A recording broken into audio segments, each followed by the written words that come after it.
alaikum wa rahmatullahi wa barakatuh. In class, wannan shine darasinmu na yau, koyan karatu sabon tsari Hausa don makarantun firamare littafi na 2. Mun karanta littafi na 1, yanzu za mu karanta littafi na 2. Sai yau za mu tashi a yadda ake haɗa kalmomi su ba da ma'ana. Yadda ake haɗa kalmomi su ba da ma'ana kamar haka: ka plus za kaza, ka plus za kaza, ba plus ba baba, ba plus ba baba, na plus ma nama, na plus ma nama, do plus ki doki, do plus ki doki, ka plus re kare, ka plus re kare, gi plus da gida, gi plus da gida, a plus ku plus ya akuya, a plus ku plus ya akuya, a plus go agogo, agogo, a plus go agogo. Agogo sarkin aiki, agogo yana nuna mana lokaci, agogo sarkin aiki, agogo yana nuna mana lokaci. A plus do abdu, a plus do abdu, ga abdu, abdu yana tafiya akan hanya, abdu yana tafiya akan hanya.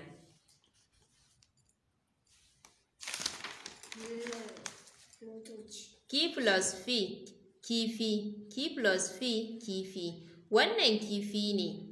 Kifi yana rayuwa ne a cikin ruwa, idan ba ruwa mutuwa yake. Kifi yana rayuwa ne a cikin ruwa, idan ba ruwa mutuwa yake. Lit plus ta plus fi littafi, lit plus ta plus fi littafi. Littattafan baba, littattafan baba. Littafi shine ma'ajin ilimi, sai da littafi ake samun ilimi. Littafi shine ma'ajin ilimi, sai da littafi ake samun ilimi. Tal plus b plus jin talbijin, tal plus b plus jin talbijin.